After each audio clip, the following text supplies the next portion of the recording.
used to be a bunch of startup programming in the area, but it didn't really appeal to me before. Like, where are my people? There apparently were a couple other people who felt the same way. And so the origin of the founder community was just one party we hosted in August of 2021.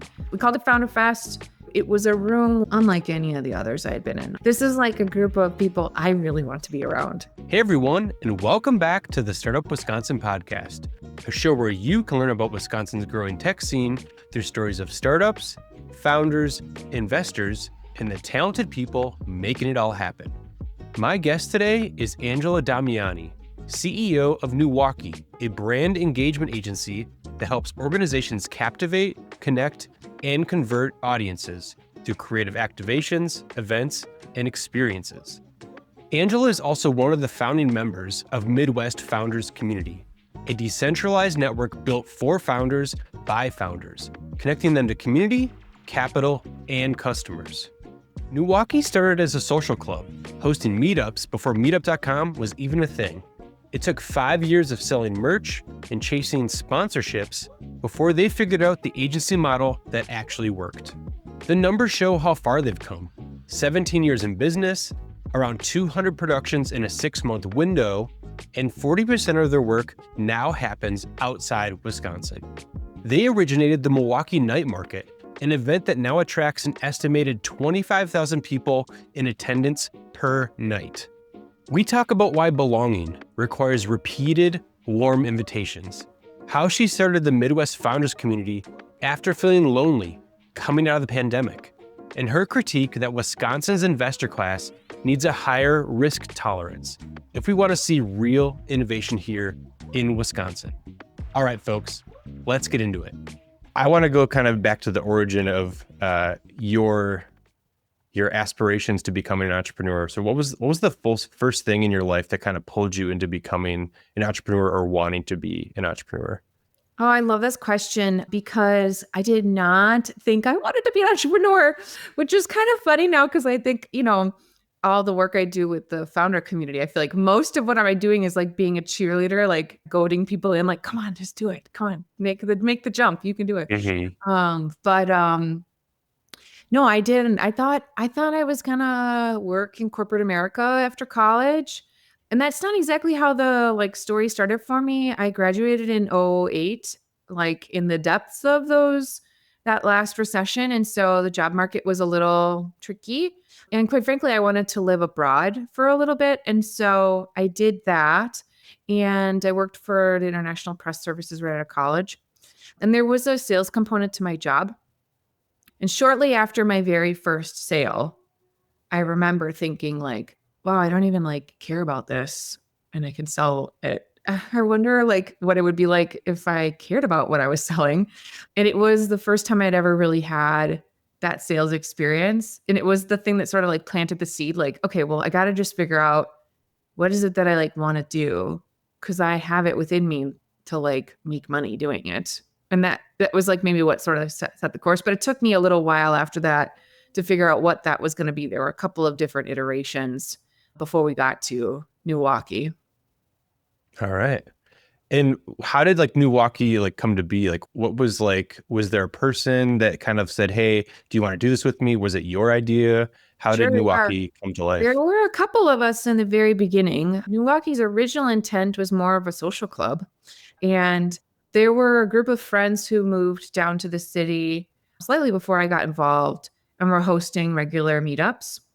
And those meetups were really popular. It was a time when I don't even think meetup.com as a platform existed. And so it was very curious to us that strangers would want to come along and be our friends.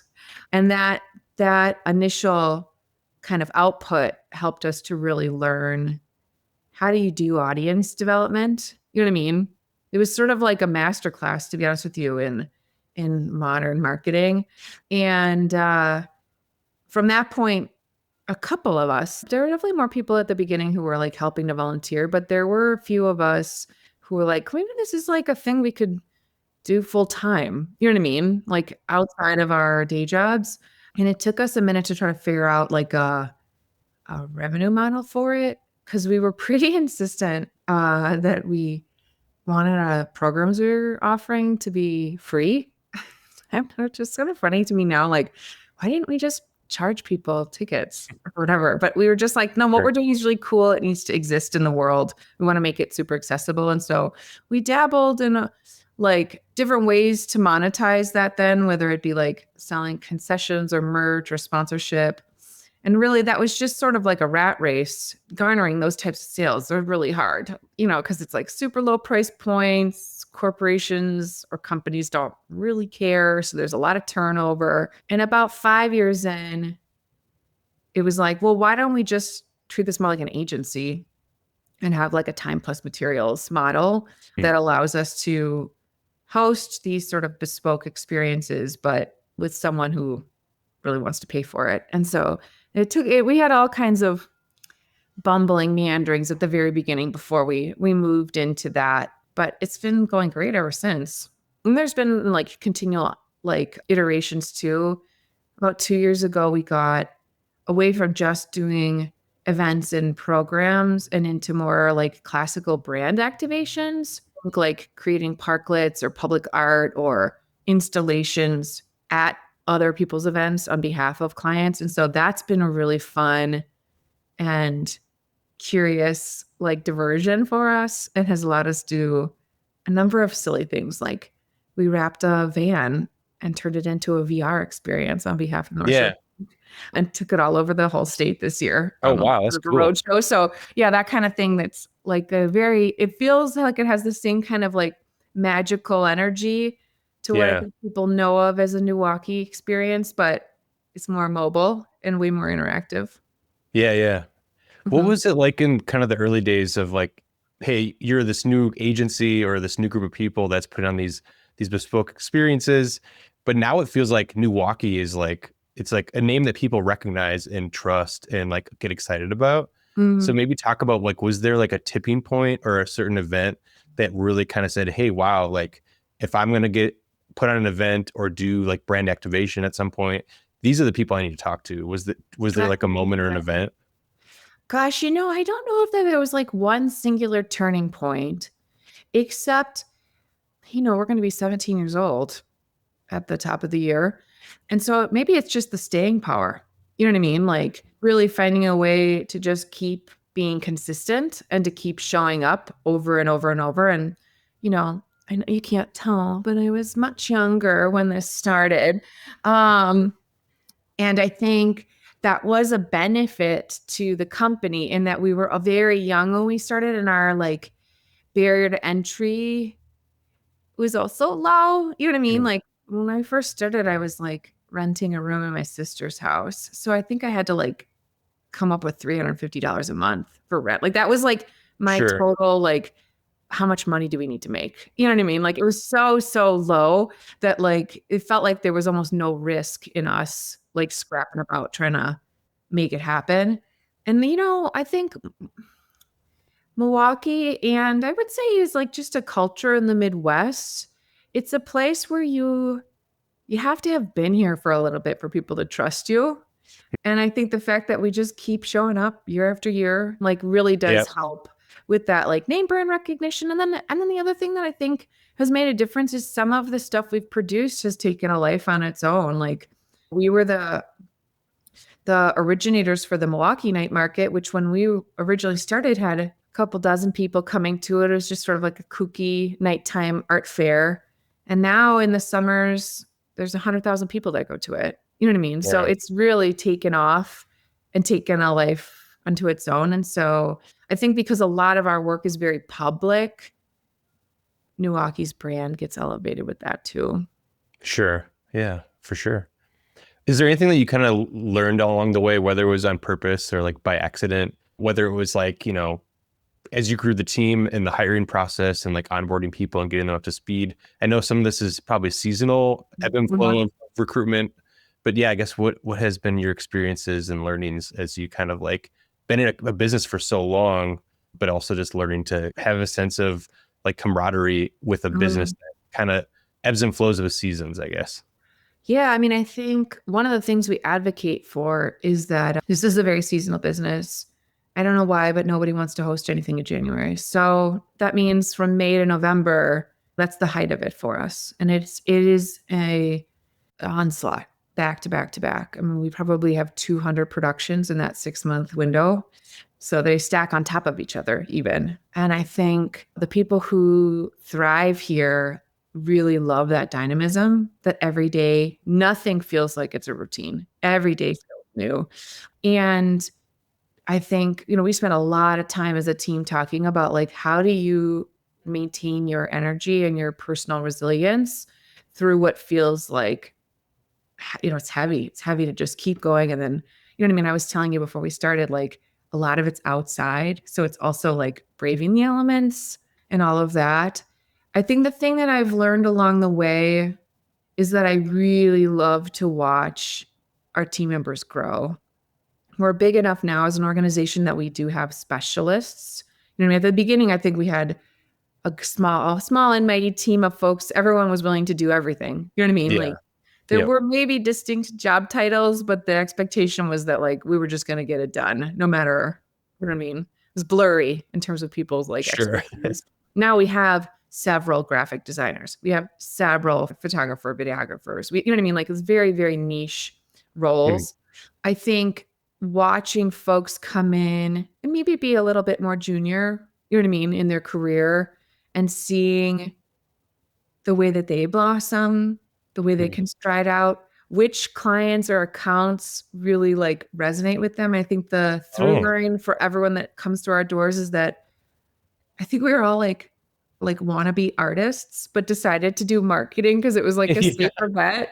You know what I sure. mean? In terms of like having a living. And so we're all really like deeply creative people and finding ways to like fuel that creativity and then watching folks see how much possibility there is in a small place because even with more people, it's still a small company. And so if you want to, for instance, a member of our team who came in as an event producer has a theater background, has built sets and things like that. And they came to me 2 years ago before we started doing the brand activations and said that they wanted to not only start that as a service offering, but then eventually be the head of brand acts for the Mhm. company.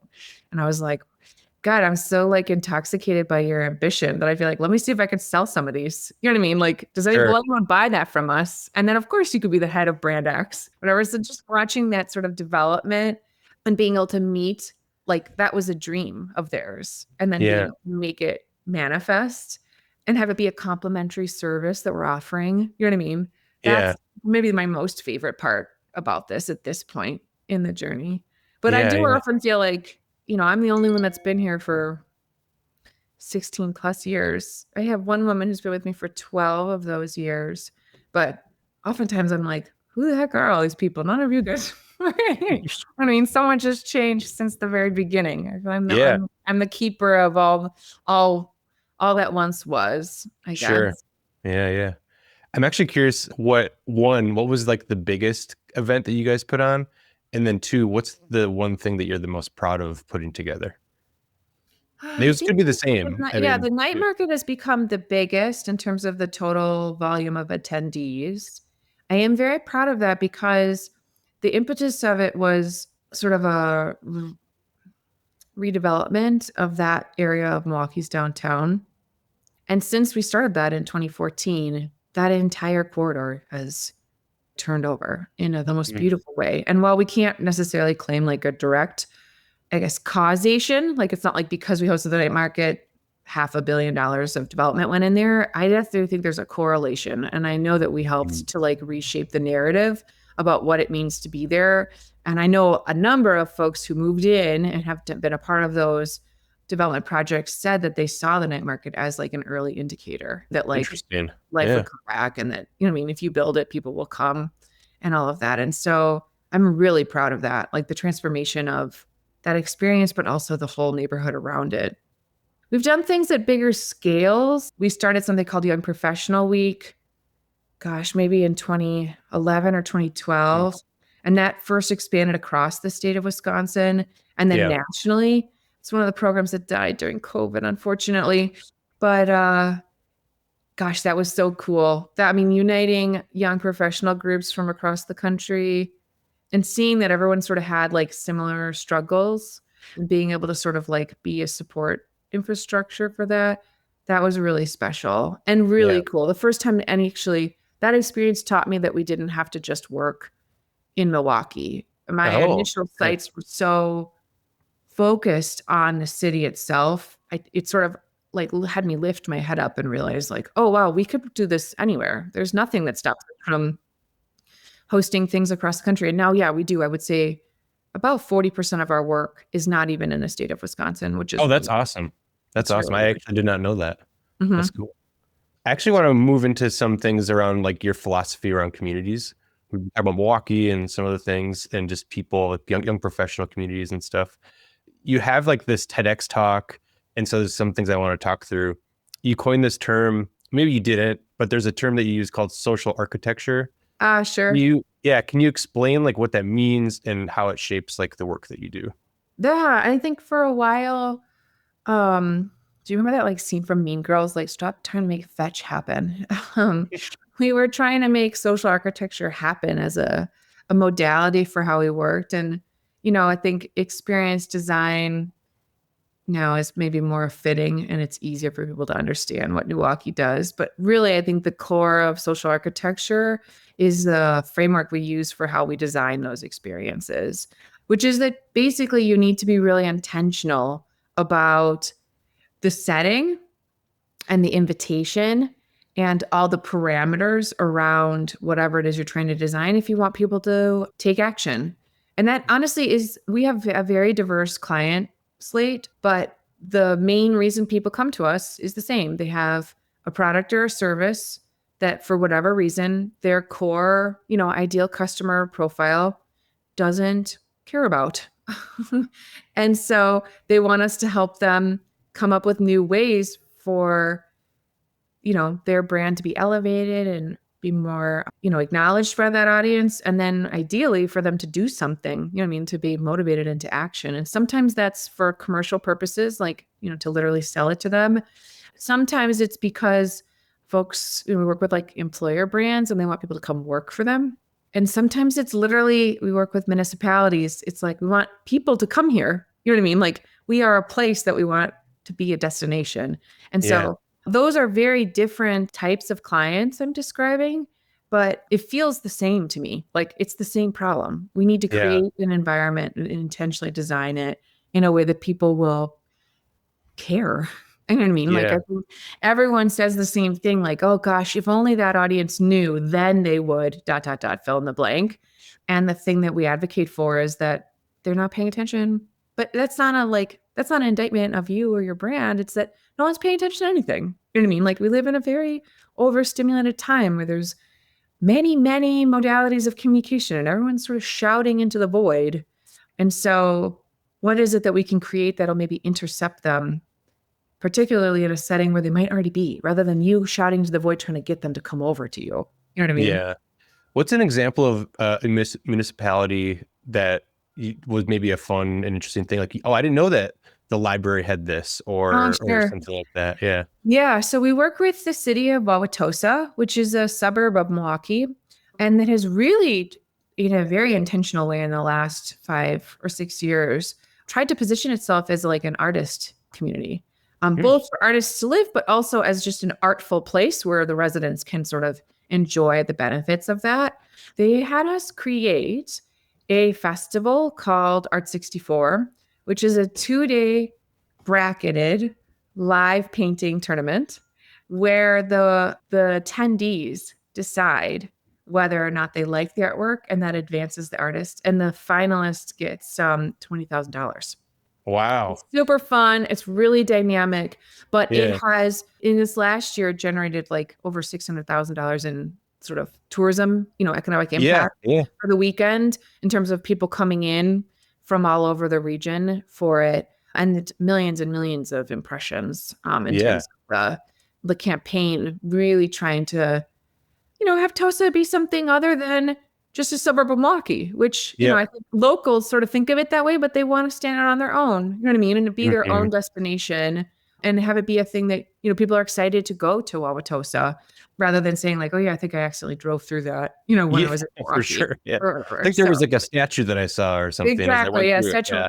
Troll maybe. Yeah. Yeah. Some random So thing. Yeah. it's a fun problem. It's a fun problem to have, a really fun solution. Next year will be our 5th edition of this experience. So Wow. it's a really good example actually of someone saying like, we need something brand new. And then us being able to kind of like help fill in the blanks about, all right, what are we going to do? How do we get after these like goals you have in a new and interesting way? Yeah, that's cool. With this social architecture conversation, a lot of these companies, organizations, they're trying to figure out how to like connect with people and really like resonate with them and make them feel like, hey, you belong here, or and so I want to go into this theme of belonging and how Mm, a lot of companies or communities, they misunderstand what that really means, looks like, and feels like. mhm. So maybe talk about that a little bit and like how you've helped some people do that. I think that's really interesting. Yeah, I think especially in this moment where it just feels like things are really, it's easy to feel othered. Like it's just kind of like a divisive and yucky time in a lot of ways. And that's sort of a political comment, but kind of not. I just think like the one of the yucky parts of social media is yes, you can find your niche. You know what I mean? Like whatever obscure thing you really like there is a place for you. But even in this sort of like segmentation, you're sort of creating like a us versus them dynamic over and over and over. And I think we see that in our society in a way that's it's like very deeply troubling to me, to be honest Yeah. with you.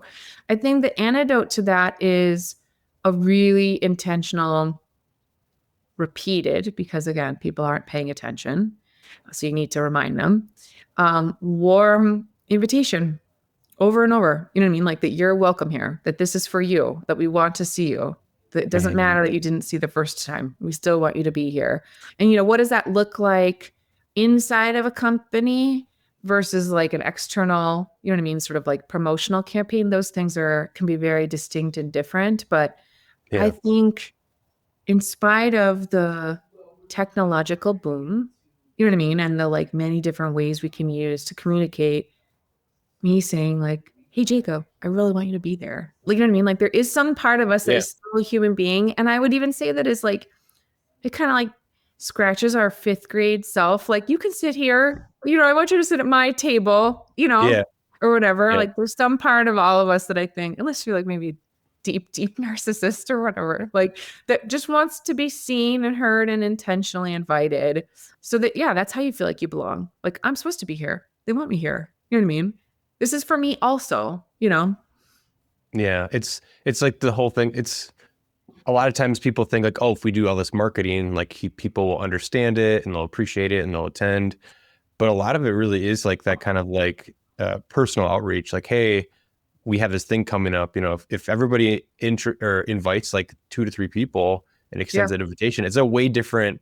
Even as the person that gets there, they're like, oh, where's my friend, or where's that I person I know that know? I'm gonna have someone there And that I know. Yeah, exactly. That's yeah, that security blanket for like, where am I gonna sit? yeah, yeah. Because otherwise, you're just. I mean, again, because you and I have obviously put on different events throughout the years. There's always people that walk in and you can just tell they're just like Yeah. there and they kind of stay on the edge. They might get something to drink or the food, but they're just like, Hmm. and what it really takes is for that one person in the room to recognize them and actually go up to them and say, hey, what's your Yeah, name? I think How's you it should meet going? this person. And I'm a very, very deep introvert.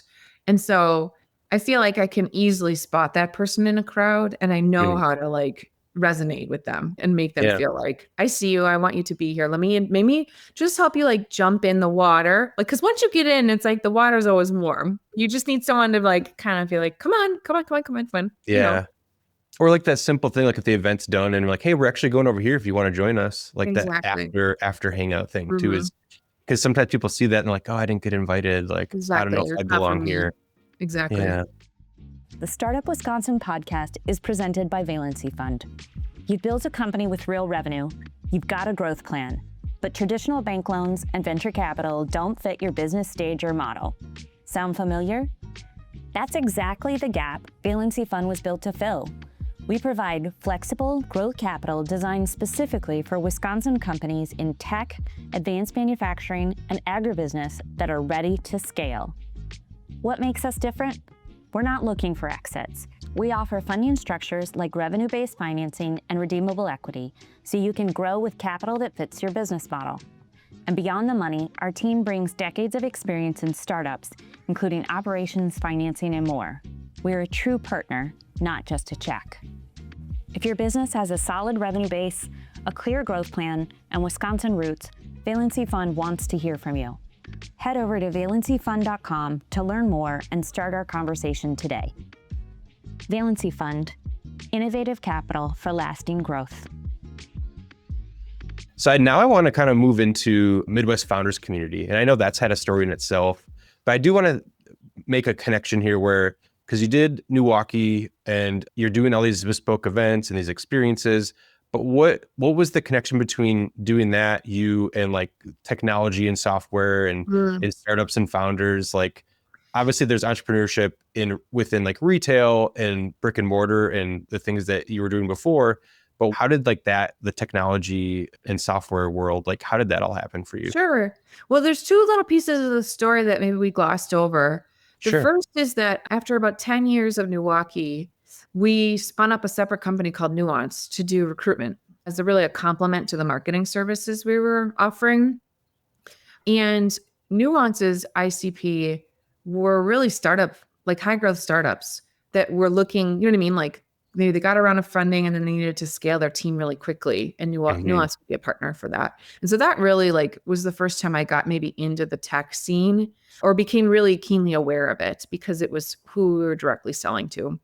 And then I had a little baby dalliance in a B2B SaaS startup in the pandemic called Rivet, which was really supposed to be like the technological way of offering what NEWaukee had always done with like introductions based on personality. That company still exists, but I'm no longer involved on it day to day. But between those two things, I was starting to feel coming out of the pandemic when the world kind of opened back up, like a little lonely, to be honest with you. Like, wait a second, I know there used to be a bunch of startup programming in the area, but it didn't really appeal to me before. And now I feel like I'm a part of these other things and I don't like, where are my people? You know what I mean? And so there apparently were a couple other people who felt the same way. And so the origin of the founder community was just one party we hosted in August of 2021, really without the intent of making it a series, but it was really fun. We called it Founder Fest. It was just founders telling their stories, hanging out with other founders. And to be honest with you, it was a room like unlike any of the others I had been in. I, at that point, hosted thousands of events, thousands of them. But it felt like, oh, this is for me. This is like a group of people I really want to be around. You know what I mean? Like really interesting, dynamic, smart, creative, clever people who have all done this same kind of crazy thing I had done, which is like leave it all behind and go out into the unknown with an idea and try to make it happen. And so I remember distinctly, like at the end of the night, we were sort of like cleaning up and people were like, when's the next one? And I was like, next one? God, I don't know. I mean, this was like a good time. Like, can't we just enjoy the fact that we got to have this? And well, when, you know, like there was a next one and a next one and a next one. And so in the last 4 years, that has grown to be a network of founders, which has spawned outside of the city of Milwaukee and to include folks from the upper Midwest. Really, I think because there's just not enough stuff like this and people are willing to drive. Last year, we started hosting things in other cities just to be more cognizant of the fact that people were making a drive to Milwaukee and we wanted to go meet them where they were.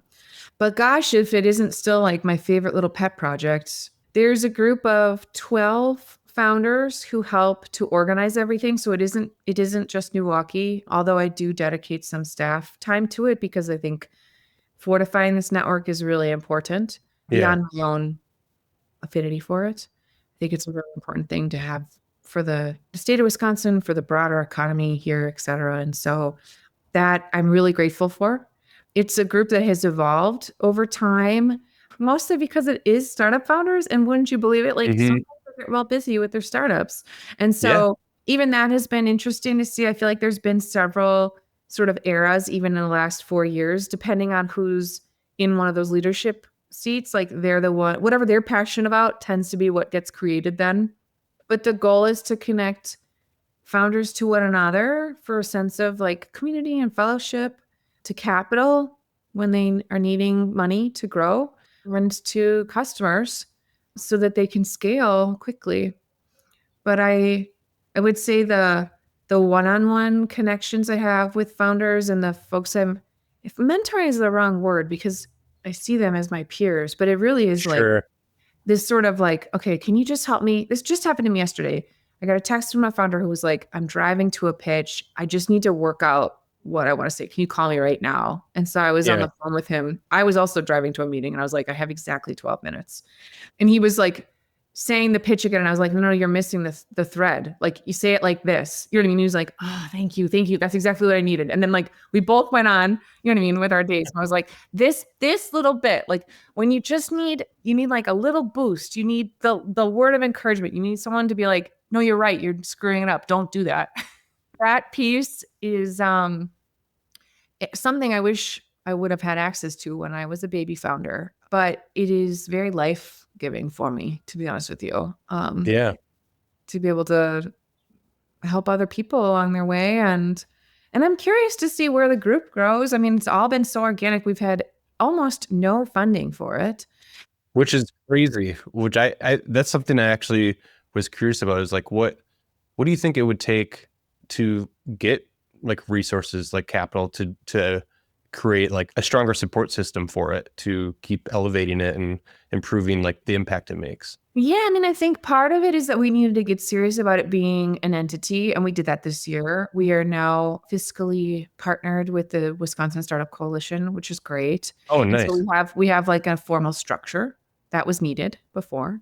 I think, I don't know. I've gone back and forth about like what is the model for this Yeah. because I don't feel great about charging founders who are resource scarce like a membership fee. That Yeah, feels I that totally feels get that. And so we yucky feel the to same me, way. So you know?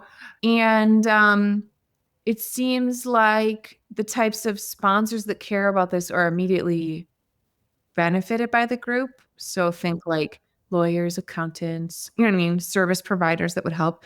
But I have been very judicious about who gets to do that because I don't want a bunch of people spamming this group.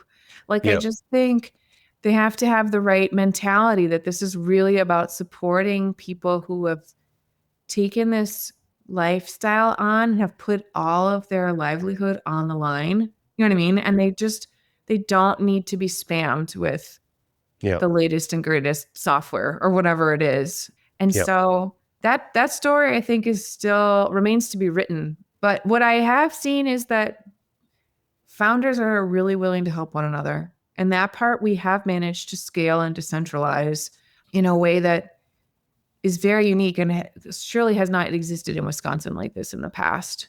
yeah, for sure.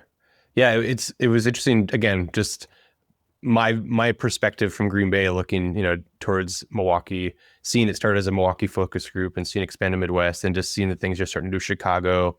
I believe Minneapolis recently, there was a partnership or collaboration there, obviously bringing Founder Fest to Madison and stuff like that. It's just been really cool to see it kind of like unravel and see just it grow and in whatever way it can grow with, within its constraints. And I think there's something special about the way that it's been built, because like you said, it's by people that our founders have like it's not mentorship that's happening. It's like trusted friendship. It's like this, we're like, Exactly. oh, this is someone I can go to for advice and I can either listen to them or not, but I trust like what they're going to tell me. Um, Exactly. yeah. So it's like different than like someone on the board or like an advisor. It's like, hey, Well, and I was talking to yeah, a group of folks a couple weeks ago about how as a founder, you just have very few spaces in your life where you can express doubt because you're not going to do that in front of your team who's looking to you to lead. You're not going to do that in front of your customers who have paid you. You know what I mean? not You're going to not do it on a going to do it LinkedIn in front post. of your board or your investors who maybe also have a stake in your success. And at least for me, I've always been the breadwinner for our family. My husband opted to stay home and help raise our children while they were little, and that was a decision we made.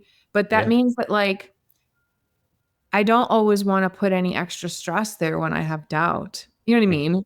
And I have a very incredible, supportive husband, and I 100% believe that he would be okay with hearing that. But it is a pressure. It's a pressure unlike any other to feel like you have to shoulder that. And not everybody has a co founder or someone who's at your same level where you can be like, I don't know, man, is this going to work?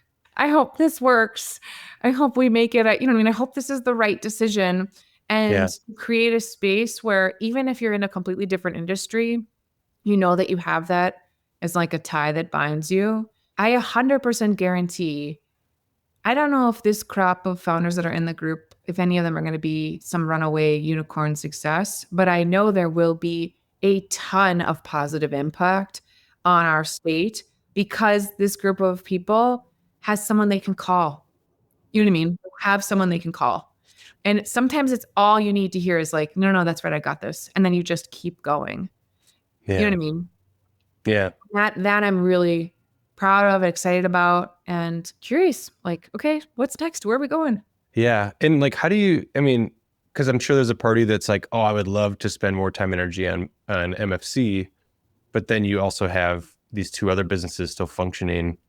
And Mm. so like, how do you think about balancing that? Like, do you ever see yourself not running NEWaukee? Do you ever see yourself, Mm. have you ever thought about that at any point, like exiting, like, or handing off leadership Yeah, to the I other had things, or just, yeah.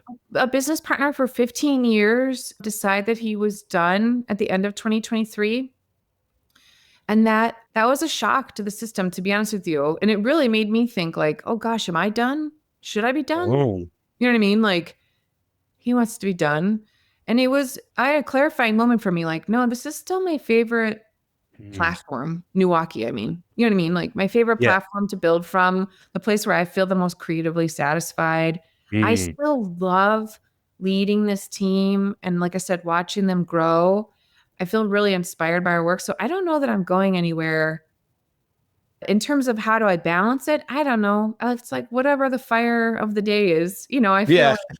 I feel like Yeah. my job is to sort of like scan the horizon and figure out like who needs attention. I mean, part of that is like I don't run Nuance day in, day out. My Sure. partner, Amanda Daring, does, and we have an incredible team that does the actual work. Similarly with NEWaukee, like we have people who manage themselves, which is a beautiful thing. Yeah. Yeah. Yeah. And so I don't have to be down in the weeds in either of those places. I think the maturity and the life cycle of those businesses allows me to have a passion project like MFC go awry in some ways, Sure. because I have extra capacity in this moment. And like I said, I don't do everything for MFC either. I mean, we just have Yeah. Yeah. other Yeah. people who are each willing to volunteer and chip in and do more. And always, I mean, every day we have new people come into the fold who are like, I want to get involved. And so at this moment, I feel like we're just kind of riding that wave. And we'll see. I mean, like I said, I've been a part of a number of other startups. Like, I don't put it past myself to think that like these are the end of this isn't going to be my final three stories. I'm sure something Sure. else will happen. And my husband has a small startup as well. And so I've been watching him be a baby entrepreneur the last Mm, couple of years now that our that's kids are cool. older and in school. You know what I mean? Like he's really starting to stride out. I've been trying with all my might to not get involved over there too and let Oh him. yeah, totally. Yeah. Yeah. Always have Um, advice. exactly. Happy to give it, but I wait till I'm asked for it. Yeah. Yeah. Because Yeah. For otherwise sure. I feel like, you know, it's not Mhm. that one's not mine. That's his. Yeah. So yeah. Yeah. And something I think about as you're sharing all these things is that, especially with like the founder community, you like doing the work in your business, growing businesses, like that is value to these other founders. So like, it's weird. Like if you were to say, for example, like I think about myself, I've never been a founder myself. I have an entrepreneurial mindset in my work in the job that I do, but I've never built a business and launched and scaled something and had a full team of my own and all those things. So I can't like offer advice or share a personal experience. I'm not that person. And so like the Mhm. best thing I can do is just make those introductions. And Mhm. and so I think like for you, like the value you add is by staying where you are in the weirdest way. But I love that you're like, you know what? Like it gave me clarity because I realized like, oh, this is like really fulfilling for me still. Like this is where I'm supposed to be right now. And I wonder if like a lot of entrepreneurs like ask themselves that question enough. Like every year, like do they really ask themselves, how often have you reflected about that? Like, oh, is this, where I want to be? But it took that trigger, that moment of that person leaving the business to be like, what do I want right now? Like, is this what I Agreed. No, I want? think it definitely can run Interesting. away from you, especially when you're like grinding it out and you get like, really fixated on whatever problem you're solving. Yeah. I started this when I was 23. So I really didn't have a lot of previous work experience. And I think what that has colored my worldview with is the idea of agency. I feel a lot of agency. I feel like I am choosing everything that's in front of me.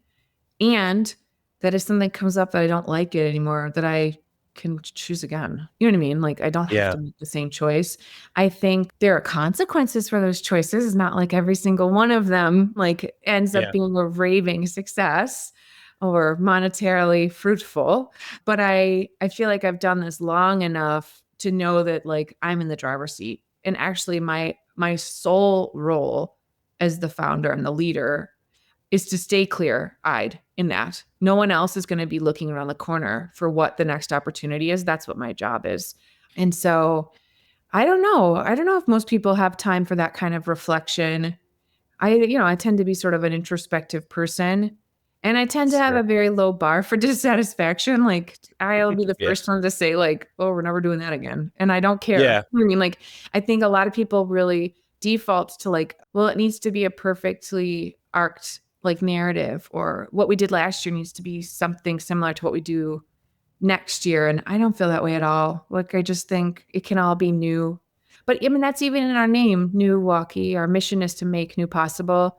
I just think that's my like personal worldview. You know what I mean? That Yeah. nothing has to stay the same ever, actually.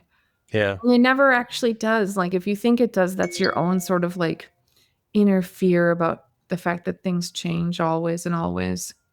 Yeah. Yeah, it makes you think about, there's some quote, I can't remember like who wrote it, but it's like, it's not the same river and it's never the same man. Like when a man steps into a river, because the Mhm, water's always mhm. changing, the person's always changing, Yeah. Yeah, I the think that. city's always changing, right? Like the Mhm. people in the city are changing. So everything's new, even if we realize it or not. So Right. yeah, yeah. For sure.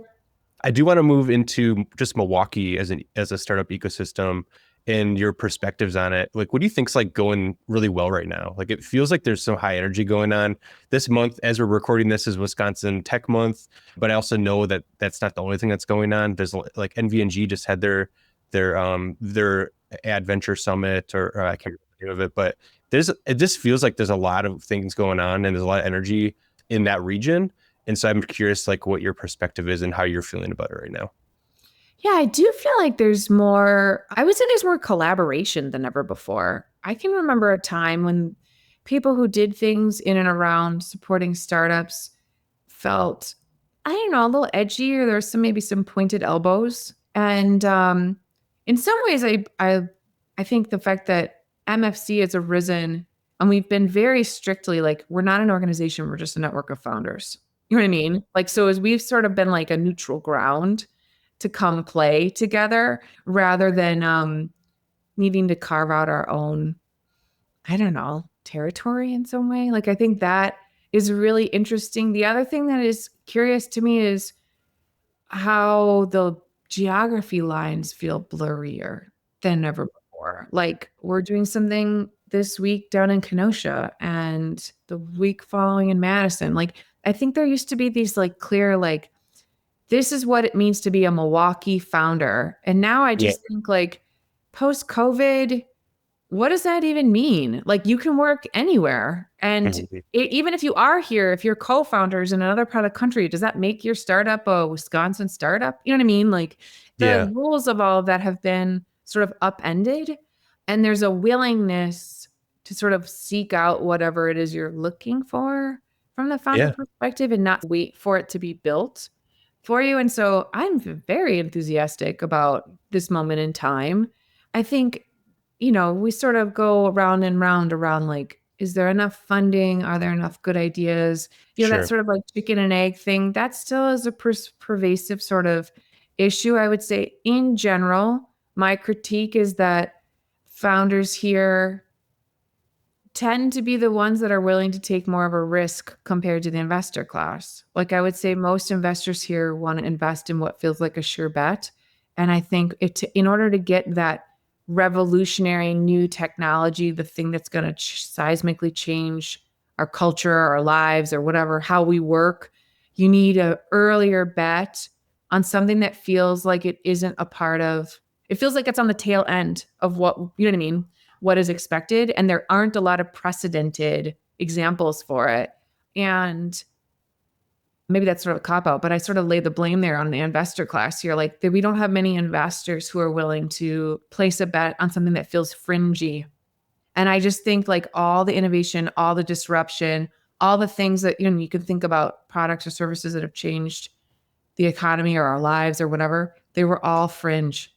They were all fringe. You know what I mean? And so, and that's, I guess maybe I'd say investor both in the classical sense. So like banks wanting to give loans, VCs and angels wanting to dole out, you know what I mean? Like equity and also customers. I mean, the number of like enterprises here that I think could be early customers, but don't want to take a risk or create a sandbox outside of the compliance space that would allow someone to like get a toehold in, have some real examples, have some real customer feedback and grow. That's going to hold us back. Like it just will. Like we're only going to, it doesn't matter how much enthusiasm there is. Like without those things, I think we're always going to be kind of like in the middle or in the bottom 50, as a state when it comes to this stuff. Yeah. Yeah, it's interesting. I feel like there's definitely a lot of organizations, whether financial or not, that could have more sandboxes or a sandbox if they don't have to play financially, because it's like they probably have the capital to do it. And obviously, if they're privately owned businesses, they can do what they want. But the one thing that we know is true that we've seen and heard stories is that there's entrepreneurs that when they build a business and grow it where they live, it impacts the community like in multiple 100%. ways. So like if you're able to, again, there's obviously it's risky to do venture capital or anything like that or angel investing, but like the returns are very clear when it works. And the numbers, hey, it's an 80-20, like the 20% of the investments make up for the 80% that didn't make it. And that's kind of, as long as you're doing your due diligence in your research of the potential of the success of these businesses. But I think a lot of times I think about, again, I don't know what it would take, but if you had like a credit union that's more localized and they were like, you know what, we're actually going to build a fund and we're going to invest in entrepreneurs in the communities that we serve and we're going to give them a chance. Like, I'm not going to lie to you. My ultimate vision is that we sort out a way for this MFC to have their own fund long term, because I just think it's going to take founders who understand that risk and who have a higher risk tolerance to do it. I don't have any faith in any of the current institutions to come around and to lower the risk tolerance. I just don't think that'll be what happens. Sure. That's a good point. Yeah. But I'm always thinking of like, why doesn't this exist or that exist? It just seems, and again, for the last 100 years, the technology entrepreneurship wasn't really a trend in Wisconsin because it was more manufacturing, which was technology at the time, just more physical. You understood. Yeah, we had our boom in the 1880s, and we've been waiting for the next one. Yeah. Wow. So I think it's just fascinating. I think it just takes, and maybe it is just one of those things where it takes for the right people to be in the right seat at some of those organizations to be like, hey, no, this is like what we're going to do. We have a team here that's going to actually know what they're doing and do it effectively. But I do think it takes like someone, like yourself or the team at MFC to say, hey, we're going to build a fund and it's all going to be, we understand the risks and we understand the opportunities because we know like where to play and the right questions to ask. It's like, or the connect, and it's like, it's also the connections, the distribution for pilot programs and stuff. It's all connected. So, and again, it just ties into the mission that you have is connecting these people, connecting them to capital, connecting them to customers and opportunities. And so I think that's awesome. And yeah, and from my perspective for Startup Wisconsin, it's such a great thing to add your events to the calendar or the things that you're doing to our calendar to create more visibility around it. So I just want to say, as we kind of wrap things up, thank you to you and everyone else. I know you're not the only person doing all this stuff, but you're a part of it. And I think, your event expertise and just being involved in the Milwaukee community for so long all those connections they have are help enable like MFC to keep moving and growing and all that kind of stuff. So yeah, so I incredible. appreciate the Yeah. acknowledgement, but yes, it is a team effort and I am really, really proud of it. So yeah, we'll Yeah. keep going. We'll keep going. Don't worry. Yeah, absolutely. Thanks for joining us on the Startup Wisconsin podcast. Want to support the show? Don't forget to subscribe and get updates. If you're feeling generous, you can share, rate, and review our podcast to help others find us. All right, folks, until next time, let's keep moving Wisconsin forward.